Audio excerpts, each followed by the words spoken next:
What is going on, everybody? We are back once again with another edition of Wrestling Republic's daily broadcast. I'm Clark Taylor. It's Thursday, April 25th, and everybody knows what that means. We're breaking down Dynamite, and most importantly, it's Throwback Thursday. We've got a wicked throwback topic on tap for everybody, and also an electric Dynamite last night. A wild Dynamite last night that we're going to break down. And if we're going to break all this down, we're definitely going to need the usual crew out in Philly. I'm going to start there. The usual suspects, head of opinions, Anthony Ricciardi. What's up?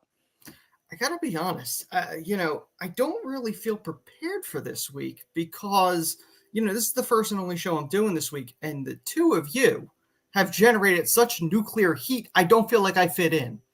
I feel like I have to say something really controversial to fit in with this group this week. It's going to be interesting. It's good to have you. You never know. Heat. Hey, it's all about good publicity, right? Or any publicity. Depends on who you ask. I'm just saying, but also, like you mentioned before, riding with me all week from the DMV, the Tuesday Night Delight himself, Shoddy in the building again, dude, hanging out every day. I love this. What's Taylor Swift call it? Her Eras tour. I'm in my heel era, I guess. Yeah, man. 3,219 likes, but about 300 comments, with 90% of them calling me a mark, a hater, and someone who should not speak on a podcast. I'm here today ready to speak on the podcast. Let's get into it. And Johnny Gargano, Tommaso Ciampa, my deepest non-apologies. I stated my opinion. Hey, man, I'll tell you what. Mark is so much better than Toad Voice. Trust me, I get it as bad as anybody. You can't pick your own voice. I do. I know this isn't the platform to do it, but Sean, I think you're mostly right. Clark, I think you're dead wrong. But I'm not going to get into it. Listen, that'll take the whole show. David, if we have extra time, we'll get into it. Johnny Gargano, I did not see that one coming. David, you were there for that live on the show, man. He does have his Tuesday. Oh, my Tuesday was good, buddy. It's classic. Sonny Dalton and Sandy, good friend of the show over on Instagram, added good, bad, any publicity is good. And then he added, he's a Taylor maniac. I love that. Thank you, Sonny. That's awesome. But let's get right into the show. This was wild last night because I did not, in my wildest dreams, expect Tony Khan to get physical in professional wrestling. That's exactly what happened last night. Not only that, he took the move named after him. Yep. He took the Tony Khan driver. So I'm going to start with saying this. I am probably going to watch the NFL draft tonight after this. If Tony Khan is in that war room and he's not wearing a neck brace, I will be so disappointed. That will be the killer of that kills kayfabe. On ESPN, aspects. On good old ESPN, on the NFL Network, full Andy Kaufman, neck brace. Please, Tony, please. I'm begging you. Wear the neck brace to the draft. I will be tickled by that. But seriously, this was electric. My biggest thought coming out of this last night was, holy moly. Holy moly. I caught myself there. Sorry, everybody. Holy moly. He just did the smartest thing he's done in a long time. What is the easiest way in professional wrestling? To garner sympathy. Get beat up. And this is a dude who we are not that far away from thank you, Tony chants. 4 years ago, 5 years ago, we were having thank you, Tony chants. He's on the internet and in press conferences become an easy to attack figure, a very disliked figure, especially amongst the internet wrestling community in general. How do you garner sympathy? Take a beating. And that is exactly what he did last night. And I was impressed by it. This made a lot of sense, booking wise, from Tony Khan for the first time in a long time. And that has me excited for the future of AEW. There are other things on this show I will be very quick to criticize, but I got to go out of my way to say I truly enjoyed this segment, and it was the right card to play at the right time, at least in my eyes. I got to get both of you guys' opinions on this one. Got to have you break it down. Anthony, I'm going to go to you first. Did you feel the same? How did you feel about it? I mean, did we ever think we'd see Tony Khan laid out in his own ring? Shad Khan making an appearance on AEW Dynamite? I think as a whole, I just want to say off the bat, I know people were complaining about how Tony sold it. He's not a professional. Vince McMahon took a stunner, horrible from the first time all the way to the last. They're not professionals. The Tony Khan taking the beat down, ultimately, I had suggested many months ago, I said he would have been the perfect choice to play the devil in that storyline. So I'm not as shocked that he stuck himself out there, because I feel like he needed to. He needed to do something that was outside the box. However, I think there would have been a better way to do this. And just to run through it, I think it was a mistake showing the footage, the all-in brawl footage, which we talked about multiple times. But if they insisted on doing it, which they obviously did, what I would have done is the Bucks could have did the same thing that they said before, that, oh, we were distracted, but not show the footage. Just imply or whatever it is, because they insisted on doing it. What I would have done is Jack Perry should not have walked down the ramp. That should have been a situation where Tony Khan showed he had cojones and went, he doesn't work here, and yell at the Bucks and saying, he doesn't work here. I didn't like what you guys pulled at Dynasty. Like, actually show some cojones, essentially. And then you could have had the Bucks out there, whatever. They show up late. They're going to explain their action, and Jack comes in through the crowd or whatever, and Tony comes out and essentially gives the riot act. That's what he should have done. The smiling and going, okay, everything's great, and then gets jumped. I think that hurt it some. I think if he had cojones and then got jumped and they finally went after him, that would have worked.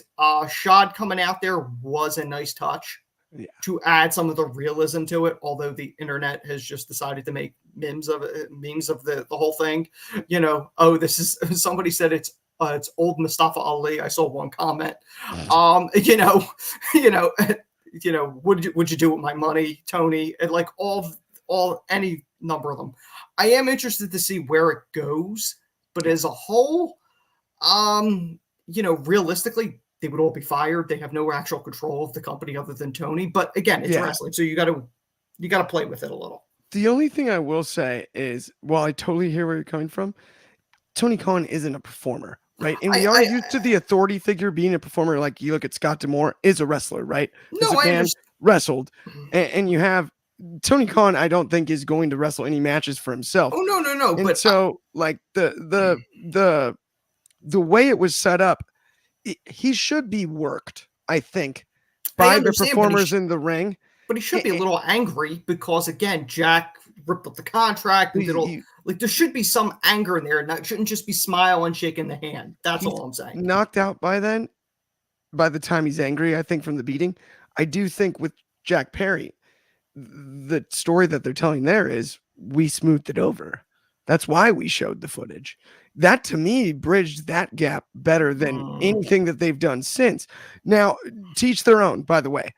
But Shoddy, I gotta ask you about it because this was a wild moment in AEW history. And before I do toss it to you, we got a bunch of questions. Tink 2254, good friend of the show, added that he agrees, and that's how you end a show. And then he also said, "What's up, guys?" or "Hello, my brothers." And then Sonny Dalton and Sandy made a great "Holy cow" from the one and only Harry Carey reference that I had to shout out. I'm a huge Harry Carey fan. Holy cow! It was something to me that was out of left field, and that's something that I think AEW's kind of needed for a while. But left field in a good way. Must watch left field.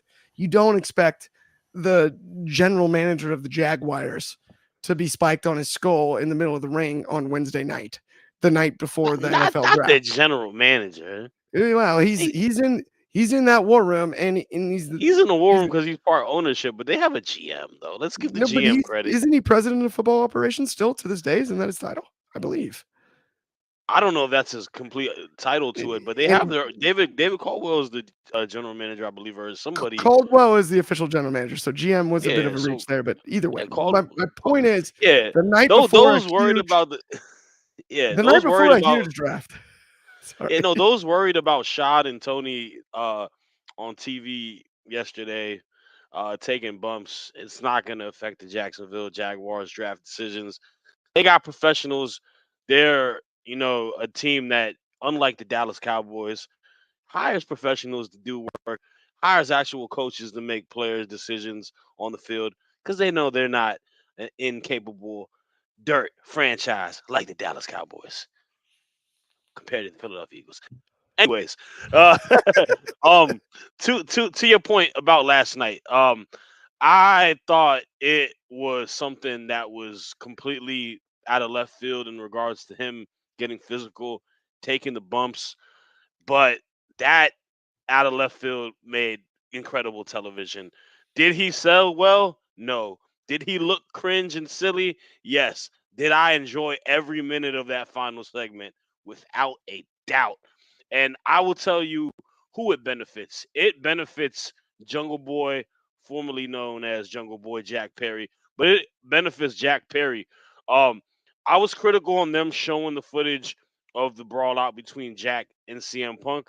I thought the reason for it was to kind of get a response back from CM Punk. But man, the way that they're able to actually turn it around and have meaning to it within this storyline is a brilliant move on his behalf. And having a segment like they did last night is a brilliant move on their behalf because AEW is always known for having the lights out matches. We saw it on last Sunday with Dynasty, but they haven't had storylines that made people like, oh man, this is crazy. This is a storyline. This is a great storyline. And it takes guts from Tony Khan to, finally, be like, I'm not gonna stay not a on-screen character within a storyline. I'm gonna take the bumps and I'm gonna be an on-screen character for the betterment of my television show, and I think that's the right call. Um, my only gripe would be is how we did get here, and the only thing I would change is kind of making it an effort to how we got here about Jack Perry more so than them just releasing the footage from a couple weeks in regards to seeing in regards to FTR for that match. I don't think that is the right story. I would have been like, we have this footage, we're airing it because we want to get justice for a guy that's done no wrong, and that being Jack Perry. And I gotta give him credit again because this heel character of him feels so fresh, and he's doing a phenomenal job. I thought him in that interaction last night with Tony was great. The little smug smirk looking at the camera while they embraced into a hug, punch him in the gut. This faction, this new elite faction is so good. The EVPs are really good at this. They're playing the character right. And they got the two guys. They got the person that's kind of the bad boy who got the bad rep. And then you got the prize fighter who's the marquee free agent who looks like a star in Okada. So I'm excited for it. I'm excited to see what happens. My suggestion before we get to the next topic, he needs to hire some goons. And the goons he needs to hire, and I'm not joking when I say this, Jinder Mahal, Yep. Veer, and Sangha. Yes, Why sir. not create your enemy online from Twitter to be your ally? That would be another crazy swerve, but I don't think that happened, but that'd be kind of dope if it did. I mean, honest to goodness, that's my only fear with this is based on reaction. Jack Perry's a babyface, man. The fans cheer him. The fact that he's out there, they cheer him every time. They That's cheered good when the though. mask got removed at Dynasty. That's Crowd went good. wild. They didn't You knew, boo. but we knew this was gonna happen in a sense though. If you're going to a show that's only AEW fans, they're gonna root for the guy because they're looking at Punk as the enemy. So they're gonna That's what I'm automatically go saying, for the man. guy who went against Punk. So at Especially that Daly's point, place. It's their home. yeah, that's Jackson. That's Jacksonville. That's like their crowd. That'd be like no different than that's like kind of like how it is at the Performance Center for NXT. Like these are the regular folks that go there during that pandemic. These are their actual faithful fans. Yeah. It's an interesting deal too because every time they're in Daly's place, all I can remember is the pandemic era. Because honestly, that was like the best thing going during the pandemic era, right? Yeah, they were they AEW they were they were delivered cooking. during that time. It was outstanding, given the and it's wrestlers in the stands and whatnot. But what they accomplished there was, to me, not to be overlooked. Like every time I see it, I remember it. Andy when Tony Khan facepalm cracks me up. There's a bunch of comments about Tony Khan selling Tink 2254. Said that he actually liked the way that he did as a non-performer, and then his Bro, dad coming out added to it, and then no, okay, Shad Khan, his facial expressions of concern looked like I thought he was great, actually concerned. If that is his acting, he needs to talk to his dad on learning how to do performance. Because Shad Khan elevated that ending to a.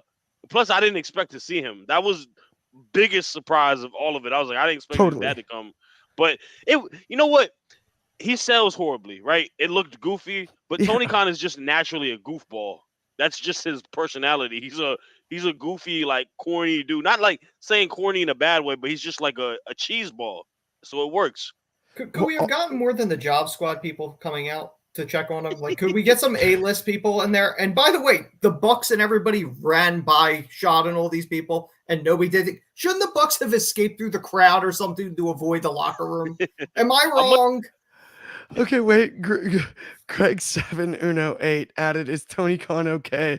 with a lot of question marks in the sad face emojis on Instagram, and that just cracked me up. And then David Modge also added that Tony Khan getting physical is awesome. I agree. I didn't think we'd ever see it. Talk about a but this shock move. the selling is something that he's gonna have to get jokes on for Yeah. a good while because we gave Vince a lot of jokes, especially for his last stunner, that horrible stunner for Oh, it's Mania. hideous. It wasn't as bad as that, but it was still pretty bad. And he's also like 40 years old, so he's a lot younger. Totally. We've also got so Anthony Manzano, friend of the show, with sorry I missed some of the shows the past few days. My nephew's been sick and we've been dealing with him having a stomach bug and the flu. Oh, dude, no worries, man. Big Hopefully he ups to gets you better, and your buddy. nephew. Thank you always for tuning in. And like I said, friend of the show for sure. Okay, let's move on to another subject though here real quick. Let's talk about Chuck Taylor turning on Orange Cassidy as well. This I did not see coming. I get Trent preemptively kind of breaking up the best friends. But Chuck, the Kentucky gentleman, what in the world? What are you doing to us, Chuck? Why? Why? We were giving the people what they wanted for all these years. Mhm. Now we're taking it away. I don't get it. What do you think about Orange Cassidy and then Chuck Taylor turning his back on him?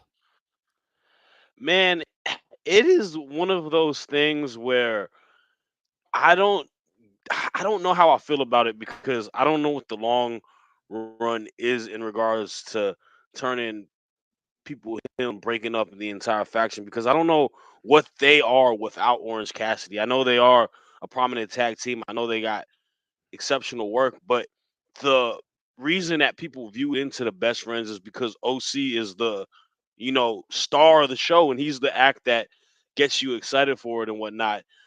So it's one of those cases where was it really needed? I'm not sure. Like, I don't know if this was something that is going to boost them to some next level or if it's a character arc that is going to change anything. It's intriguing. I thought it was definitely one of the more interesting aspects of the entire show. But if I'm not mistaken, Chuck didn't turn on him, though. Chuck and Trent are fighting on Friday. So Trent. Yeah, but Chuck turned his back on OC essentially. Like they're Trent. not all friends. Trent Trent- turned his back on OC. Chuck sided with OC. Yeah, Chuck sided with OC. Chuck is still. They're having a match on Friday, so that's gonna be something that like we're splitting the tag team with them, so we're also splitting the entire like team within itself. And I guess the best bet would be maybe after they fight on Friday, they align and then just go as a heel tag team. But I don't know. It doesn't have a lot of. It's something that's interesting in the aspect, but I would be more interested if this was a longer feud where we would have had Chuck and Trent eventually be fighting at like a pay per view or something like that, rather than it just being a TV match. But I guess we're gonna lead the Trent versus OC. I just don't. It's kind of a whatever storyline, but it was solid to me. I think Trent Beretta is an underrated performer, and I think he could thrive as a single star. I just don't know where it falls for him on the roster because he's just not known as a coveted single star, and I don't know how great of heel work he's gonna do in the long haul. So we'll have to wait and see. But hey, let's not turn on OC, guys. OC is the GOAT. Yeah, OC's the man. I'm a huge Pockets fan, as Cardi Carnett likes to call him, but I'm a diehard OC guy myself. Speaking of being a diehard, how about Next Level, our partners over there? Let's go to NXConnect.me. That's / Wrestling Republic. All of our content across all platforms linked in one place. Tons of giveaways, all kinds of good stuff. Easy to find, any kind of content. Huge wrestling community being developed over there. Go check out our buddies' takes, all kinds of people over there. So much fun stuff. And check it out. It's going to be good stuff. Let's move on to our next topic, though. Let's talk about Swerve and Kyle Fletcher. And I've said it 100 times over, and I promise I won't confuse any of the people in this match like I just did Chuck Taylor and Trent. Complete Space Cadet. It's been a long day, but that's neither here nor there. Let's talk about Swerve and Fletcher. I really liked it. I still don't get Kyle Fletcher, personally. Don't get him. Don't understand it. Outside of the tag team, don't get it. Don't like, who is he? Don Callis is great when it came to that aspect of this. Can we hand Swerve a mic on the first Dynamite following his title win for 5 minutes, please? I'm begging. Like, what are we doing here? Come on. There was so much good in this show, and that was the one thing missing. Hand Swerve a mic, give him 5 minutes in the ring, and let him celebrate the moment on the first Dynamite. That was my thoughts. I had no issue with the match. It was wrestled well and everything for what it was. Shad, I got to get your thoughts on this one too. Obviously, you and I have been huge Swerve fans and putting him over on this show as often as possible. The match is cool. Well, can we get him a mic?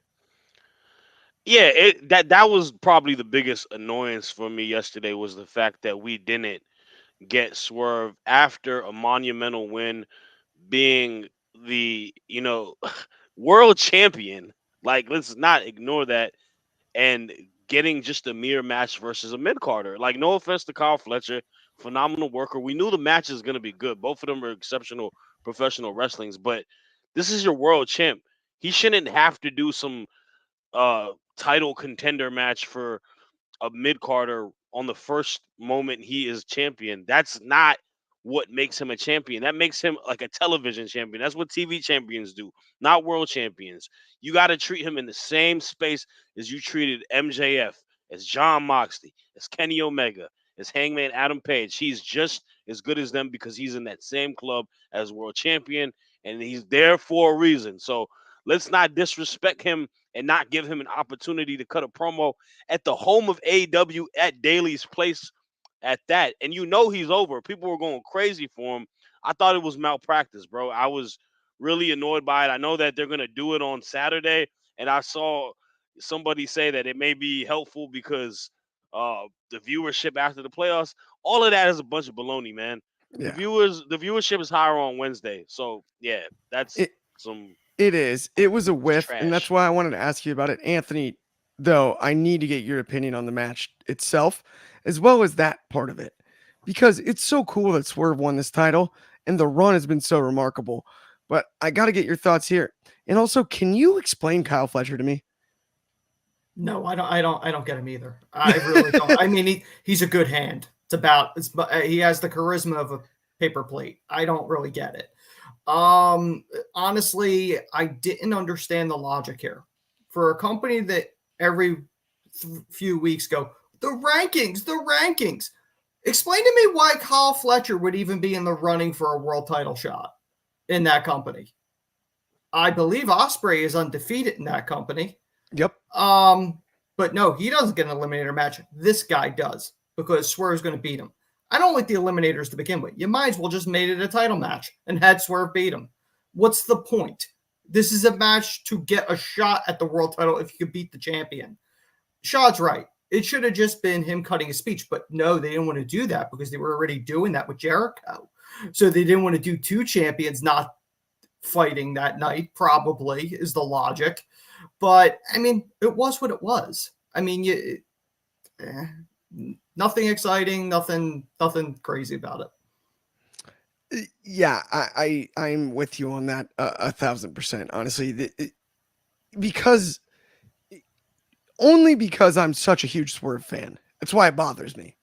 Like, Swerve deserved something just a little bit better to celebrate this win. It bothers me because Fletcher is nowhere even in a potential pecking order of somebody who would be in line for the title. So, right. So what's the logic that he gets the shot and no one else? Have him have a number one contenders match and lose that. Can I say something really quickly? Of course. Because there's an issue that I think Tony Khan runs into, and it is the fact that they are, they're the best wrestling company, keyword wrestling company in the world, right? That's the niche. And I totally understand that. We can't just burn through all these matches just to have it because they're fantasy book matches that fans like to see. Okay? There has to be some reason to it. There has to be some balance to it. I thought yesterday's episode was a good balance from with promos and matches, and I thought that was great. But Kyle Fletcher does not need to wrestle Swerve the first night after. Like, you're just burning through it because it looks cool on paper and you know it's going to be a good match and it'll get good ratings on Cage Match and Meltzer. Like, so. Yeah, absolutely. Okay, let's move on to our next topic, though. Let's talk about Mina Shirakawa and Anna Jay. I love Anna Jay. Shirakawa is a great signing. I don't know how big of a deal this match was, though. Shad, can you explain to me how big of a deal the match was? Well, she's not signed yet. It is still, like I mentioned, this is solely on the handshake deal that they have with Stardom. That's right. And we are going into Forbidden Door season. So this is where I'm going to let you know that I didn't think the match was something to, talk about. It was an average match. But the story is Mina and Mariah May are former tag team partners in Stardom. And the story is going to revolve around Mariah May, Toni Storm, and Mina when we get to Forbidden Door. That's what I'm hoping. Obviously, this is just me speculating. That would make the most sense because it's going to be like, I don't know, a custody match for Mariah May between Toni Storm and Mina, right? At Forbidden Door. We can even do it like that. But last night's match, it doesn't make sense in a lot of aspects for Anna Jay. And I feel for Anna Jay because she is in the revolving door of all three superstars and having feuds and matches with them, and she's taking L after L after L. She lost last night to a person that is not on the roster, who is coming from Stardom. That's not That's not, that must not feel good. She lost to Mariah May, who's a brand new signing. It must not feel good. For some reason, she has a match with Toni Storm. I get it. It's because she attacked her. Toni Storm is just so good where she's able to cut promos and make stuff make sense. Then I'm gonna let it slide. But she's probably gonna lose the Storm. Anna Jay is in a funk right now because I don't know what she has to do besides getting jobbed out. And I feel for her because I thought Anna Jay was somebody during the pandemic who was young, had a lot of potential, but the potential has not had an opportunity to sprout. I've never seen any optimism for her to be a potential TBS champ, potential AEW Women's champ, not even one of them ROH titles. And it's unfortunate for her. I like Mina. I think Mina's fun. I think if they did sign her, she'd be great. Her presentation's dope. Her little dance entering in, she's got, quirky personality. But Yeah. Anna Jay, man, I don't know what we're gonna do with her, bro. It is a shame to me because I think Anna Jay is such a awesome talent, and she like you said, she showed so much promise. It is weird, but Mina's awesome too. I get it. The Stardom partnership. Like I like Mina as a wrestler more than Anna Jay, but I'm not gonna act like it's fair to Anna Yeah. Jay where she's getting the short end of the stick week upon week upon week. I've always said if Anna Jay ever did leave AEW, I think NXT would be the ultimate spot for her. Not even because She'd be I'm a great. Tuesday night delight, but I feel like she's good in regards to like presentation. She's able to talk. Like she's not a bad talker. Like it's Oh, just they've never given her anything to do after the Dark Order, unfortunately broke up, and she was part of the Tay Mello. Tay obviously, w- congrats to her, has a child, but is not really wrestling. but that's what She's I was thinking is talk about bad luck. So Dark Order mm-hmm, dating Jack Perry, mm-hmm. and then Tay Mello and Sammy, and Tay goes off screen after having a child. Like Anna Jay is just kind of stuck on an island. You know what? I don't like copying like old gimmicks, but Jack Perry's the bad boy of the elite. Why Yeah, don't he bring his lady in there? Why don't she become like yeah. kind of like how Penelope Ford and like Joey Janela used to be, like kind of like Be a different wild. version of that. With I think she could be like the first lady with the EVPs. Maybe make her like a very like, business, like wearing like business suits and like Chanel bags and stuff like that. But Absolutely. And Tink 2254 added Anna Jay is too good to be jobbed out. I totally agree. Totally agree. Yeah. And I have no issue with the match. I like that it was booked. I like that it was on the card. It just, I wish there was more steam behind Anna Jay because I know what she's capable of. You know what I mean? Or I feel like I do, at least as far as what we've yeah, seen from her in the past. Um, let's move on though to another one that I am really excited about. We did it. Guys, we've done it. Willow is a champion. We are the champions. Willow is the champ, and I'm hyped about it. And she got her moment. She got the mic. It was awesome. It was celebrated. And then the slap heard round the world. The That's all. slap heard round the world. How about it? That was full wind up. That Mercedes was Mercedes had the soul of Rick James pumping through her blood last night. literally. I was sitting there like, honestly, there's a debate to be had about whether that was a slap or a palm strike. Like that was violent. That one was a blanket with sleeves, as I like to say. That was a snuggie. That one was snug. But Anthony, dude, Willow Mercedes, I'm excited about it. I think Willow deserves this. I think the matchup is cool as could be. I think Mercedes, you can put on any poster in the world and sell tickets because she's awesome and we know her history. And I actually really, there's been a lot of criticism when it comes to she should be in the world title picture. Doesn't matter.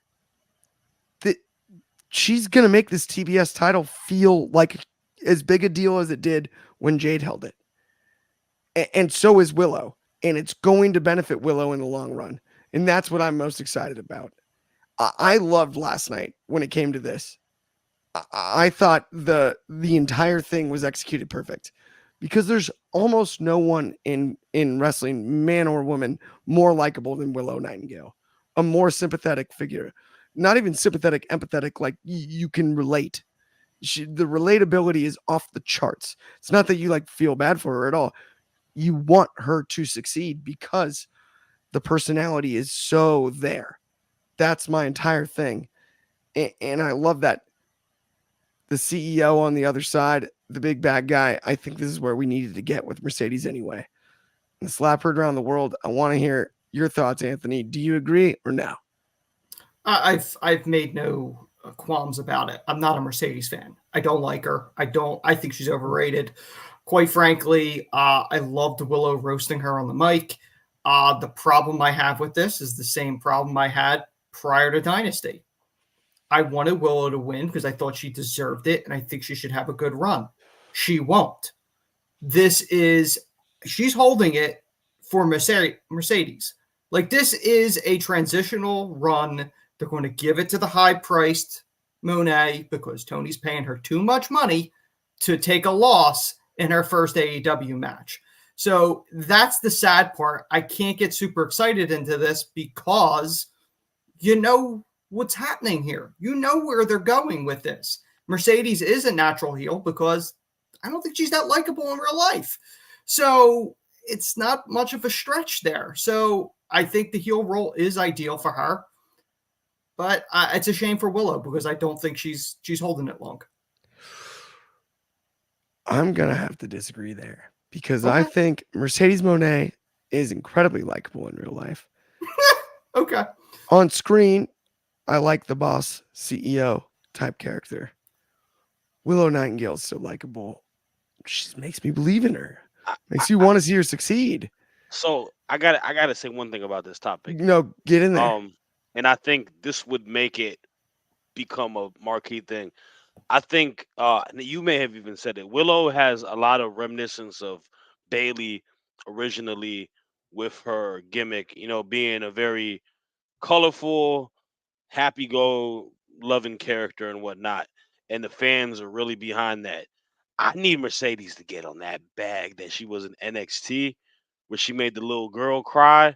And I think they need to kind of bring a little bit of that rivalry and that feud. I think we did see a little bit yesterday, but I think Willow at the moment is making this feud more like of a feud where I'm invested in the feud. I don't think Mercedes has found her footing and comfortability talking on the mic in AEW yet. I think she's getting better week upon week. But I think Willow last night, like on the mic against a vet, a legend, and Mercedes Monet, Sasha Banks, I think she did one up her last night. I think Willow was sensational last night in that promo exchange. And that's gonna be the tough part because if she keeps building it up and leading to this where she's one up in her week upon week and making the fans want for her, it might be a pivot. It may be Mercedes lose her first match and not come up as the champ. So I'm hoping she keeps doing it. Let's as the fans back Willow. She deserves a title reign. No knock on Mercedes. She's the big name on the roster, probably one of the big just members on the roster in general, but she doesn't need a championship. Hashtag Willow can do it. Get it started. We can make this happen. The power is in our hands. I agree. Willow can do it. She can climb the mountain. She can beat Mercedes. And that's what I want to see. That's what wrestling's all about. And I agree with you, dude. So good on the mic. And so good over so much time. To have Willow and Swerve both last night carrying those titles. So cool. The only issue was that technical problems last night.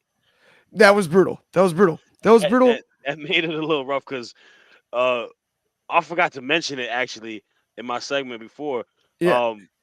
I couldn't hear what Serena Deeb said at all. I don't know if y'all could. Yeah, audio issues happen. We have them over here at WR. We can relate. We're not going to trash audio issues.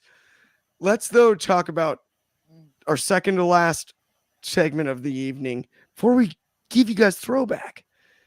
let's talk about Jon Moxley and Powerhouse Hobbs, Will Hobbs, Powerhouse Hobbs, whichever you prefer.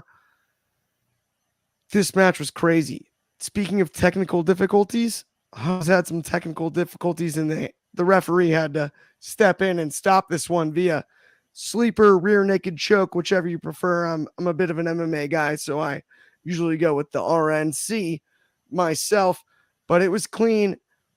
Heck of a match. This was a slugfest, and this makes sense of Jon Moxley carrying this IWGP title. I dig it. If he's going to bring you slugfests every week on Dynamite, show off that title, why wouldn't I go check out his big defense over on New Japan next time? Especially if I haven't before. And that's a question I got to ask you, Shad, is this something, given the two matches we've seen, it's starting to look a lot better than we thought initially. The first one, yes. I was not a big fan of last night's match. I'm sorry, Clark.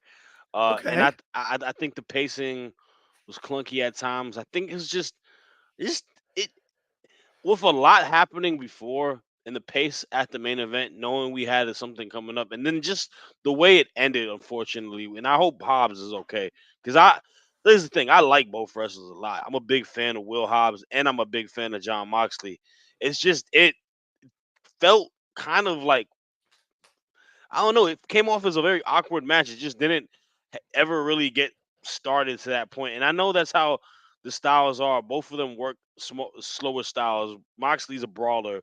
Hobbs is a powerhouse. No pun intended. But it just didn't do much for me. And I don't I don't know what the prowess is with this title, right? I know New Japan and the IWGP is always that wrestlers title. And I think Moxley can be a wrestlers. I think Moxley is a chameleon. I think he can kind of blend with a lot of different styles. But like it didn't really feel like an IWGP title match. And it didn't, have the essence of it. And that's kind of what I can understand what people are a little upset about because they want to see, some matches that kind of are tied to it. Not saying he has to only wrestle people from New Japan, but a little bit more to it, more, of the heavy striking and technical wrestling and stuff like that. So, but it does get people to want to see what it is because Mox has the belt and he's a big name, and big names are gonna bring in big views. So overall, it's okay. And like I said, I hope Hobbs is okay. I don't want him to get out for a while. I think this is a guy who's also very underutilized for what his potential is. And Yeah. I'm a big Hobbs fan, so it was cool to see him have the main event too. No doubt about it. And I think Hobbs deserved the main event. But, and to your point, I do understand where you're coming from on it didn't necessarily feel like an IWGP title match. And that I think also goes back to your earlier point about, sometimes like the dream match on paper with not enough build doesn't necessarily add up when it comes to booking. And I think that's kind of an issue because this should have been a bigger deal. I also do think they worked within the limitations of what they're both capable of athletically It, and the time. and that's the thing. Like that's a match that may need more time just because they work the slower pace, and you kind of got to let Yeah. them They got to tell the story a little bit more. When it's a match that we know there's a main event segment, which was obviously the Elite and Tony Khan segment. You knew we were just kind of waiting for it to end, and we knew Hobbs wasn't going to win. So it kind of like, and it was booked at that weird 9:30 time too. It So was where, yeah, it's one of those places where, like it or not, card placement was a factor hmm without question. Because there's a bunch of comments over, and I can't read them all. Thank you, we appreciate them so much, but I can't read them all because we're running low on time, and we got to get more opinions, and then our throwback topic in. But there were quite a few comments about the amount of time given and things like that, and it's one of those where yeah, that was a factor. I think this could have been bigger than it was, for lack of a better way to put it. Um, but you also do not see the IWGP championship on TBS in the United States every week. And that's unique. So while we're being positive, monster shout out Drizzy, the king of the king of positivity when it comes to that. I gotta go with that. But Anthony, I gotta ask you your thoughts on the match as well before we get into throwback really quick. And I mean, it is cool to see that championship on television in the States. You just don't see it often. I think the problem AEW has as a whole, and I know this would be a much longer conversation, is they have too many titles. You're now talking about AEW championships, which are a ton. There's the Ring of Honor titles, and now you're adding the IWGP. If you're going to do this, I wouldn't have just thrown this on there. That's the other problem. They think just throwing in a dream match is like, oh, you're booked. No, you need a story. You need a build. You need something to this. I would have rathered they hyped this match for next week. You announce it this week, you build it up for at least a week, and then you at least get something out of it. Just throwing it out there, I got to be honest, it wasn't much of a match. I literally dozed off during it and caught the end and was like, I don't care enough to go back and watch. It was predictable. You knew Hobbs wasn't going over. You knew Hobbs wasn't going to take the title off of Moxley. Really cool, though. It wasn't going to happen. Like, they didn't want that story to go. They didn't want that to be a headline story, considering how they wanted to end the show. They didn't want people talking about, oh, Hobbs won the title. They wanted to talk about Tony Khan taking a bump. That's what they wanted, and that's what they got. Okay. On that note, though, It is. I wish I had a button and like sound and everything. But it's Throwback Thursday. Let's go. Let's get into Throwback Thursday. Unforgiven 98. Speaking of main events, not a lot of people thought the Dudester. Shoddy went out of his way to dress up as the Dudester once. And it was an excellent episode of Off the Air. It was outstanding. But nobody really thought the Dudester would win till they stacked the deck against Stone Cold Steve Austin. And boy, did they stack that deck. This was a heck of a pay-per-view. But Anthony, you are the resident historian and head of opinions.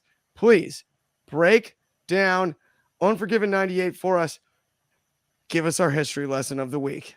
Okay, Unforgiven 98 is the pay-per-view that came right after WrestleMania 14, which oddly enough we didn't cover, I don't think, on Throwback, but it's such a pivotal mania. It really helped turn the tide in the Monday Night Wars. Unforgiven followed up right after that. Ideally, the two matches that are most fondly remembered, I guess if you want to call it that, is the main event, like Clark mentioned, but prior to that was the Undertaker-Kane Inferno match, the very first Inferno match. Visually, a very cool looking match. Even to this day, going back and watching it, the ring surrounded by fire. When people talk about the bloodline being such like cinema storytelling, the Undertaker-Kane story was probably one of the best ones at the time. It still holds up. It's brother versus brother. It was very soap opera-esque. So this match, was visually very cool, and they delivered. Kane's arm catches on fire. You can clearly see the protective guard that was on his arm to catch fire. But it doesn't take away from the visuals. Kane running up the ramp and stopping at different points and looking at the flames. Still to this day is wild to watch. The main event was Austin against Dude Love. Austin had just won the title off of Shawn Michaels at WrestleMania 14. The Mr. McMahon character did not like that. So, he gets Dude Love to go after to Austin, a former tag champ with Austin as well. And it's a wild match, typical Attitude Era. One of the things I've forgotten about until I rewatched it, which I don't think anyone's done this since. Austin counted his own 3 count, and it ended the match. He did. Because there was a ref bump. He counted. I don't think the bell even rang, but his music rang. No, they rang the bell. The music played. It's it's a wild pay-per-view. It was such a wild time. But like those are the two that I remember. There was also the Owen Hart against Triple H with Chyna raised above the ring in a shark cage, so she didn't interfere in the European title match. Spoiler alert, she did. The Outlaws defended the tag titles against the Road Warriors. Road Warriors lost due to a technicality, saying both the Road Dogs and I believe Hawks' shoulders were down at the same time, which technically they weren't. It was just overall, it was a solid pay-per-view coming off of a really good Mania. Oh, there's no doubt about that. Also, can't go without mentioning Bart Gunn as Bodacious Bart. There was an NWA tag title match, yes. Yeah, Bodacious Bob absolutely. and Bombastic Bart or Bodacious Bob or something like that. Bodacious Bart and Bombastic Bob. It was Holly. It was Hardcore Holly and Bart Gunn. The new Midnight Express. As the new Midnight Express. Jim Cornette's brilliant idea. Mm-hmm. He was all over it. He had it. They took the pulse of the wrestling community. Everyone wanted Bart Gunn and Sparky Plug. We all knew it at the time, too. I can't believe Russo ruined that.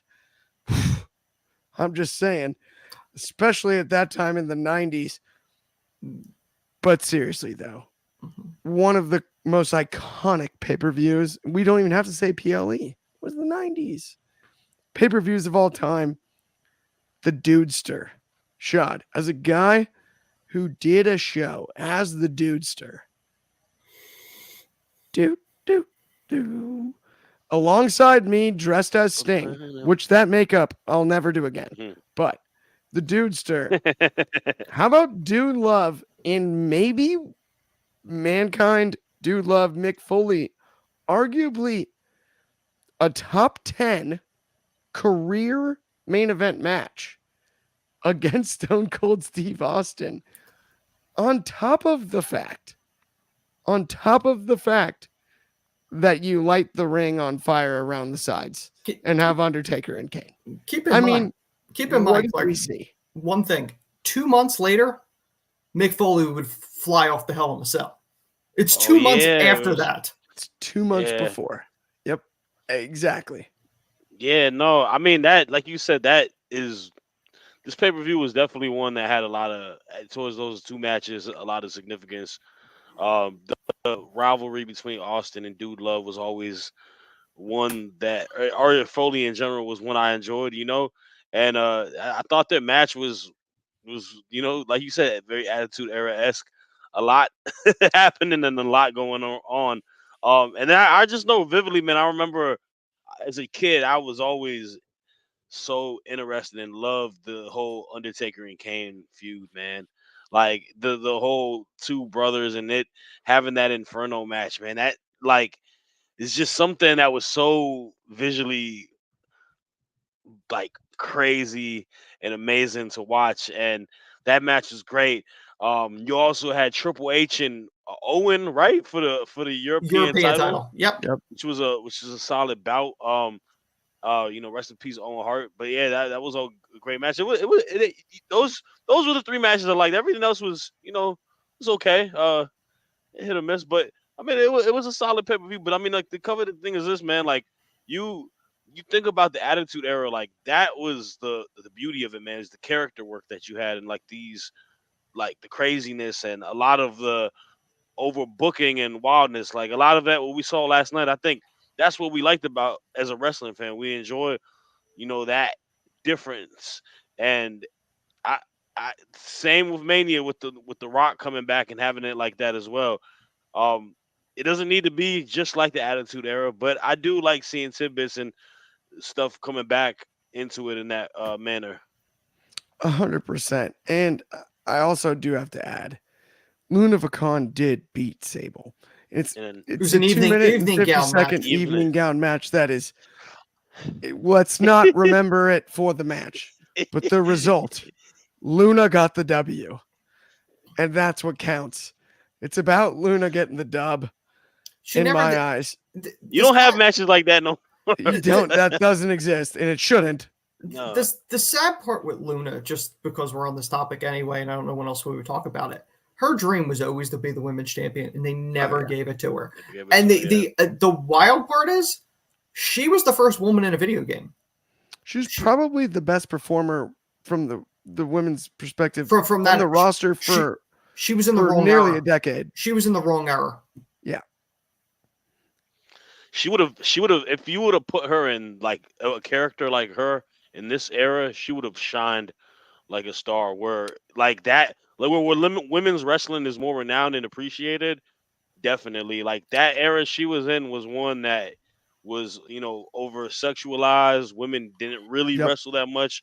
It was just time fillers at times, and I mean, even when I went to you think about wrestlers around our age that are in the business, right? I went to the signing for Becky Lynch, and in her book, she mentions that a lot. Becky's around our age, right? She's like in her mid 30s, right? Mm-hmm. And she grew up in that aspect, and her whole thing was like, I liked it when I got to see people like Alita, people like that who are rough around the edges, and it was about their ability to work in the ring. And I'm glad that we are in a time frame where we it are is focused, about they're just as good as wrestlers as men are, right? So when that's where I look at it, and I understand everybody that's viewing the show isn't a basketball fan, but to your point, it's like I look at Luna Vachon the way I look at Allen Iverson. Allen Iverson in today's NBA would average 50 points. Yeah, like you can't hand chuck him, right? Like, yep. And it's the same. It's the same gig when it comes to Luna. Wrong era, right talent. Mm-hmm. Like she's so talented, and the ability to actually get over in that era, given who she was and how she is otherworldly and so cool. And considering she carried Sable, like literally she was threatened, don't do anything to harm Sable, and like she did everything she could to make Sable I don't even want to say quote unquote believable. For the time, she was over, and that was the whole thing. But Luna never got her just due in winning a women's title. I mean, and even when they put her in the Hall of Fame, they threw her in as a legacy. They didn't even throw her in as an actual normal regular induction, which is a shame. I'm in total agreement there. But overall, a crazy pay-per-view, and the outset of the Inferno matches. I mean, come on, that's iconic. That scared me to death as a kid. Yeah, man. I would love matches like that to come back in today's era. I wonder how creative. I know how to be incredibly hot in the ring, but I wonder about the audience, because even when you're at shows and they blow off pyro, you feel the heat. But this is an entire match with the heat, so I wonder how much you felt it. Well, and that was where we've heard Undertaker and Kane both speak about it since the oxygen level, because the fire sucks the oxygen out of it. It's hard to breathe in there. Yes, and a lot could have gone wrong. That is scary. Arena. That's as scary as could be anything. On top of that, if the flame would have went anywhere, they would have been stuck in a ring that was on fire. It's one of those that's like, oh man, that's unsafe. To your point about, I love the more gimmicks, but I think the last time we'll ever see an Inferno match is Bray Wyatt Orton. They didn't even call it Orton. They didn't technically call it an Inferno match, but that's what it was. Yeah, essentially was. Yeah. Because of the fact that the arenas were empty. I don't think we'll ever see one again. I think we're kind of at the end of the road on that. But speaking of the end of the road, that does bring us to the end of the show. I have to thank everybody in the comments that's tuned in. It's been an awesome show, killing it as usual on Throwback Thursdays. On behalf of me, Anthony, and Shad, thank you so much for tuning in as always. If you haven't already liked and subscribed, please do. If you enjoyed the show, it means the world to us. Come back. If you got a comment, we'll read it. Absolutely. Have an excellent Thursday afternoon and evening. We got more wrestling coming up, more content coming up. See everybody tomorrow on the daily. Have an awesome night.